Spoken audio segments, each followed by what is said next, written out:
All right. Well, it's grad season again, which means a bunch of seniors are on the edge of their seats waiting to get out of high school. Yeah. Hopefully not too many literally on the edge of your seat, but yeah. So I can see some actual accidents happening there. Or barely in their seats, getting ready for graduation. That's worse. Yeah. That's worse. I'm sure you've seen that a lot. A lot. So today we're joined by Mr. Peter Fackenthall, our very own principal. Yeah, it's awesome to have you. Go Falcons. Go Falcons. Yeah. Hillside and Valley. Mm-hmm. Yes, sir. Are you going to sing that for us? I could, but I think this is a talking program, isn't it? Yeah. Maybe we'll get you on the full episode. There you go, for sure. But today we're talking about graduation traditions, which I actually don't know too many graduation traditions. I know there's the one where you always throw up the caps after you're done. Yeah. So here's a question, I guess, for you. Sure. In your experience with graduation, when people throw up the hats, what percentage do you think actually get their own hat back? I would be shocked. I don't think sometimes I don't think they care. I look at like maybe the military academies where it's a specific cap. I would care. They're going to want to get that, Yeah. but when they do, there's a certain amount that aren't going to get it back, and they understand that. So what I'll do, I'll mark mine, I guess. You mark it, and then you put your name throw on it up, and then make sure that. Good. I'm very weird about stuff like that. I want that hat back. Yeah, and it's hard to say what traditions. California, they throw tortillas.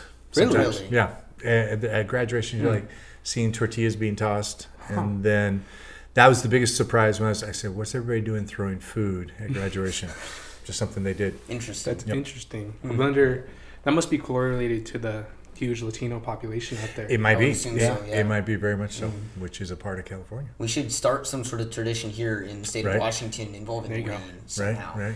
Like we'll dump rain. Like so, I've seen like those rain machines, right? You know, where you can put like fluff for snow, or you can put rain. Right. Just get one of those on the stage and then dump it on the graduates. So as they walk out, they just walk through the rain cloud, and then they get. And you already have the hat. That's kind of functions as an umbrella, just tradition. So and Mrs. Eschbach might be not real thrilled about the cleanup. Or we could always, get a cookie dough truck parked.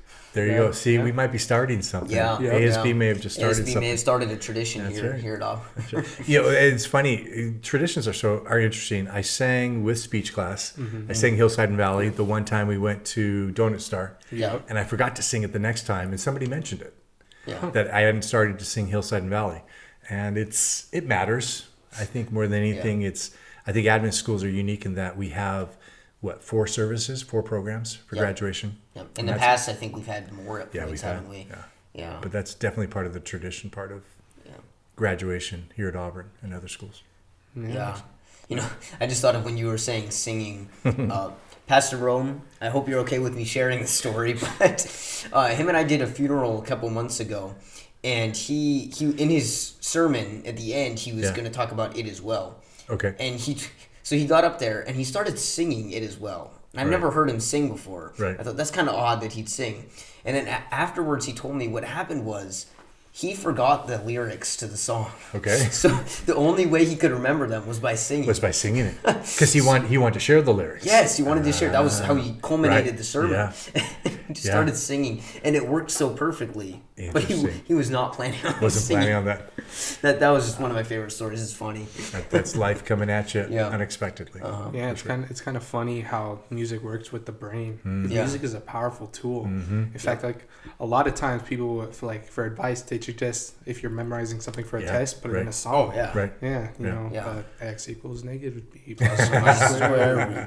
Is that Villars? That's Villars. That's Villars. My algebra 1. Okay. I'm hearing that in my house with my daughter. So. Pythagorean theorem. Yeah, that's pretty funny. Pythagoras. That's a whole theological thing right there. That's a whole another road we could walk down.